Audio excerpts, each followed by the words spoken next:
Hello everybody and welcome back over to the place. Player here, as per with some more Bundle Rumble. Still about to be cracking our Modern Horizons 3. This is day number 7. Oop, come out here. Pack number 7. And we're trying to find out what juicy goodies we'll pull tonight. My corner. Drink. Let's see. Find something nice.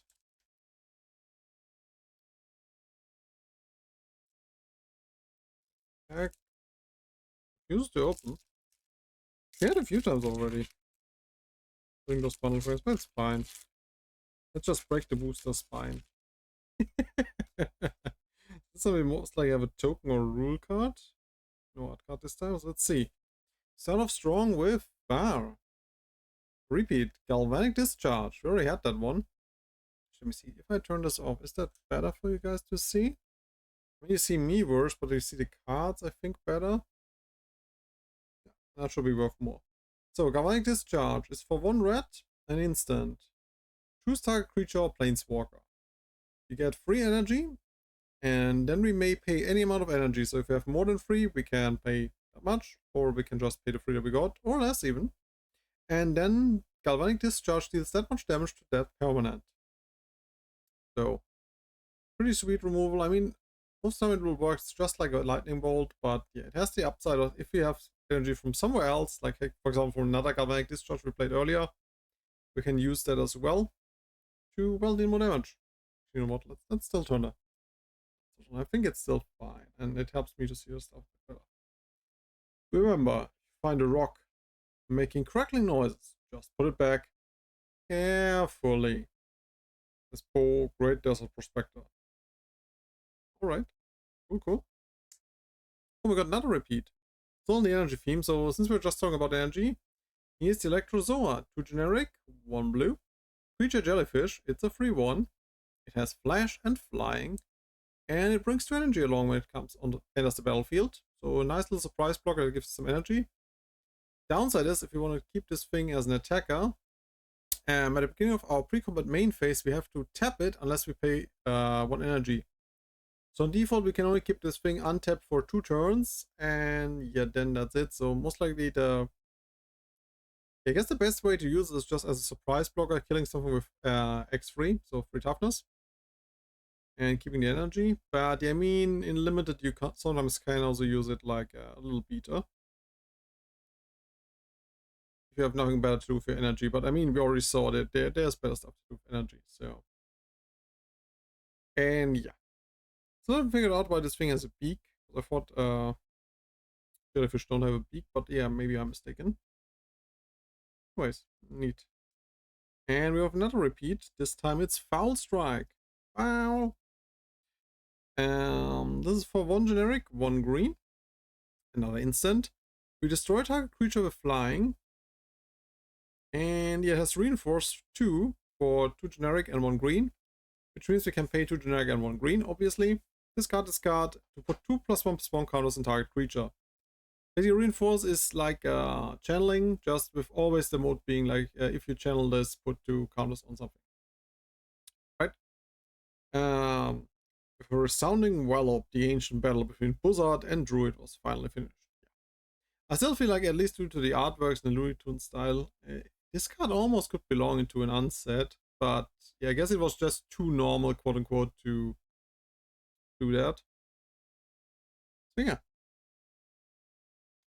Oh, this guy was pretty cool during the pre-release. I think we also had him already. We're finally through all the comments that we get so many repeats recently. This is the Scurillious Sentry. 3 generic, 1 black, creature, humanoid rogue. It's a 2/3 with mana, so not the greatest starting stats for 4 mana. However, when he enters the battlefield or attacks, he connives.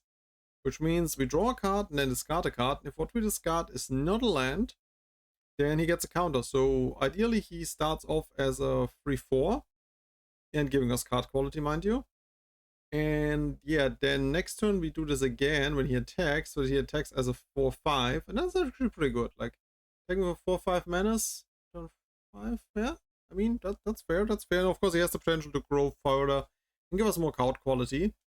Of course, he might also just stay small because, well, we might need the non-lands and just throw away some lands. But hey, so pretty cool guy. Sifting currently through, well, all the documents in this room. As we already had seen this guy, that's why I'm skipping over the artwork a bit more. So there's this one, Wing It. That's just what I always do with those videos. I think I already made the joke last time. But there's for one generic, one white, another instant, so we have a lot of instants tonight. Target creature gets +2/+2 until end of turn. Put a flying count on it and scry 1. So a nice little combat trick that even sticks around with the flying, so it doesn't just give flying until end of turn, it actually keeps it. And we get the scries for some card quality for us. Pretty neat, pretty nifty. Yes, that one is actually pretty good with the new stuff coming out from Bloomberg with the whole Valiant creatures. So I of course want to target them, so having a nice little combat trick that's actually pretty decent to use might pay off. And the moment of confusion, the otter splashed through clouds and gamboled in the wind, delighted in its newfound freedom. Yeah, now he's swimming in the skies. Pretty. Yeah, this might be actually a relatively quick pack cracking, which I mean I'm not against, because I mean I usually take very long. Tranquil Landscape is the next card already. Yes, this looks pretty. This might be right at home at Band. And speaking of Band, it's also the Band colored one of those landscapes.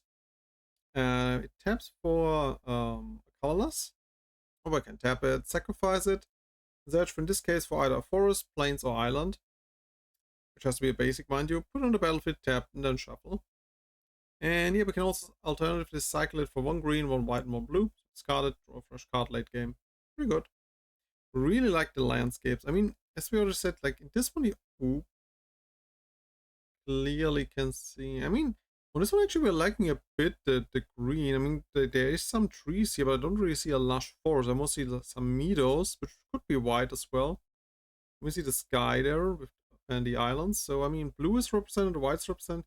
Green is a little bit lacking, but we had the same with the Grixis one, where we had basically the big volcano and the geysers, and then some marshland.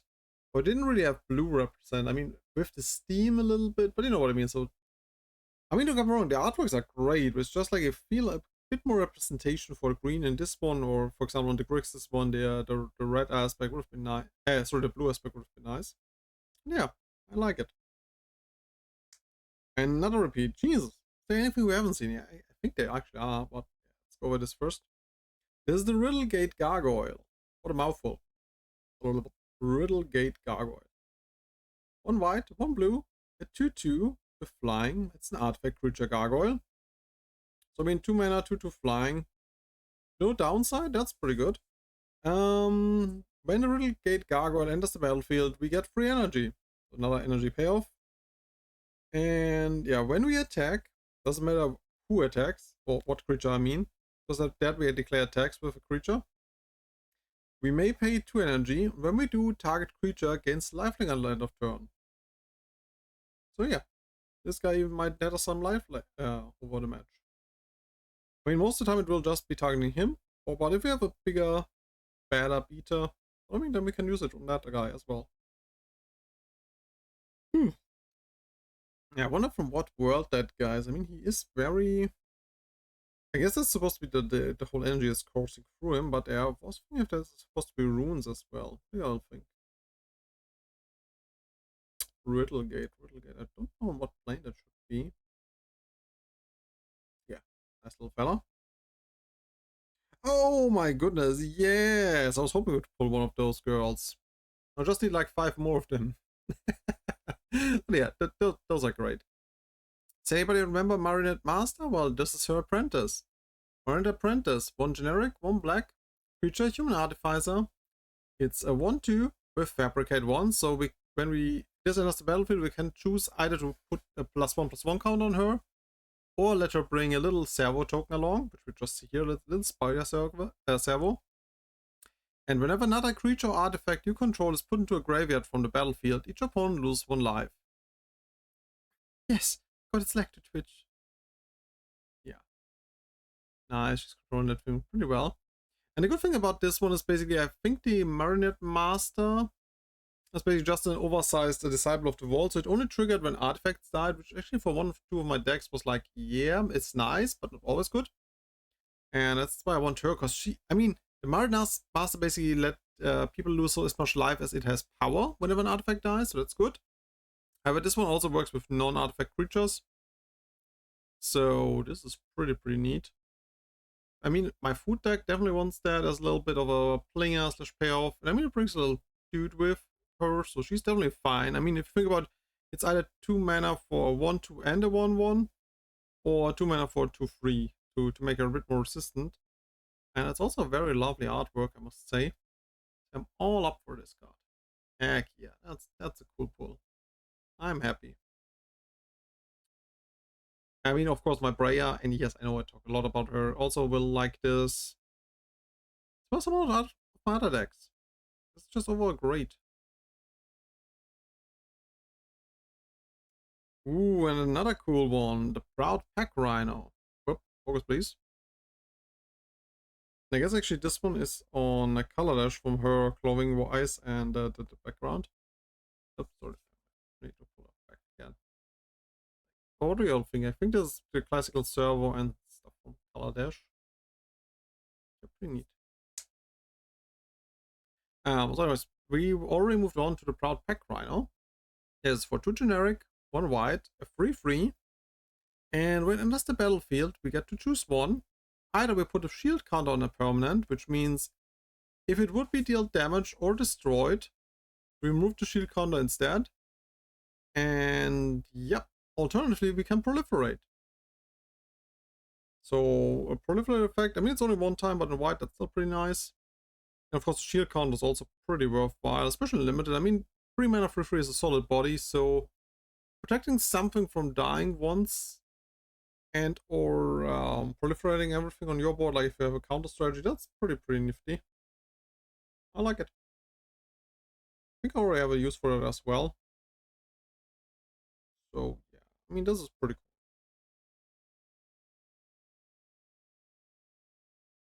Even though honestly on the first guys I would not have guessed that it's supposed to be a rhino, like with those giant tusks. Almost what if they originally wanted to make an elephant and they were like, oh no, you know what, let's change that. But yeah. Also look at all that ivory it's carrying around. Jesus. I mean, you can definitely get the proud part of it, but yeah, the rhino, I mean, its rhinoceros horns are so tiny compared to the giant tusks it has. Yeah. Cool. Cool. And we got the glaring fresh raker, so it looks like we have a lot of new uncomers at least this time around. This is for 2 generic and 1 colorless. Creature Eldrazi drone. It's a 2/2, so 3 mana 2/2. Let's see, it has to bring some good abilities to the table. And it does, because I had to fight against that thing in pre-release and it almost killed me once. This is whenever you cast a colorless spell, doesn't matter if it's actually an Eldrazi or anything else, like an artifact. We get a 0/1 colorless Eldrazi spawn creature token with sacrifice this at a colorless. Makes sense, classical spawn. And whenever another colorless creature enters the battlefield under our control, it deals 1 damage to each opponent. So it turns it's another card similar to the other 2 lords we already had that turns our little Eldrazi dudes into well more serious threats. Like we had one guy that gave them evolution or evolve, sorry, that whenever they basically a stronger creature enters, they all grow by 1 counter. And the guy that just straight up gave them +1/+1. So I mean, yeah. We're getting, yeah, we'll make the spawn lethal again. Nice. Wonder if, is this? It's not Ulla, I guess this is actually cozy like Spawn, huh? I all think. This reminds me a bit more of cozy like now of Ulla Mock. Also a completely new breed. Yeah, whatever. I'm not an Eldrazi expert, I just don't like those things. Or at least I don't like the big ones, I should say. Like the small ones might be cute, but the big ones, eh. Anyways, Monstrous Vortex. 3 generic, 1 green, it's an enchantment. When we cast a creature spell with power 5 or greater, we discover X when X is that spell's mana value. X discover was an ability from Ixalan? especially the cards from Ixalan. So basically when we do this, we exile cards from the top of our library until we exile a non-land card with that mana value or less. So if we cast a creature spell with power 5 or greater, let's say that thing had power 3. Sorry, it had mana cost 3, which sounds absurd, but maybe that's possible. Then we would look for a card that costs 3 or less, and then we can either cast it by paying its without paying its mana cost, or we put it into our hand. The rest and bottom for library in a random order. Alright. I mean, do we have a good example for this? Power 5? Nope, we don't. So yeah, I currently cannot probably provide, but you know what I mean, like it first checks the power, and then the important things, then it checks actually the converted mana cost of the spell. Then we get to look for another card that we get. So it's similar to this Cascade, but unlike Cascade, you get the card into the hand if you don't want to play it. I mean, it's pretty neat. The downside of cards like this is like it doesn't do anything on default. Like if you just play this and then don't pull a creature that's strong enough, for example, like as we see here, then yeah, that thing does not add to the board. But of course, the potential is pretty good. Like if you have some decent stuff in your deck. And also important is the creature spell already has to have the power, not the creature on the board. So if you have something like everything gets +1/+1, well, that doesn't get counted because it's not on the board, you know. So actually, the spell card has already to have that high power. But yeah, cool. Oh, look at that reprint. And this needs to be a juicy pack. We got a Priest of Titania. 1 generic, 1 green. It's a 1/1. Creature Elf Druid. This might sound very weak, but it's all in the power here. It's tap, add 1 green for each elf on the battlefield. First of all, even on default, that means she always adds 1 green. I mean, that would be a worse Lanova elf. However, if, for example, a said Lanova elf is already on the battlefield, then she would add 2. If the opponent has something, and that's an elf, that also counts. So these girls usually get out of control very, very quickly. Titania rewards all who honor the forest by making them a living part of it. Yep. As we see here, by the way, this is a reprint from Urza's Saga. Nice. I mean, I already have enough of those girls, but hey, it was nice to have one to trade away for others. I like it. Ooh, what are you? Argent Days. Why does that remind me of cards like Balance? Otherwise, or Calling Dales. 1 generic, 1 white. It's an artifact. It enters the battlefield with 2 oil counters on it. Okay. And whenever 2 or more creatures attack, put an oil counter on it.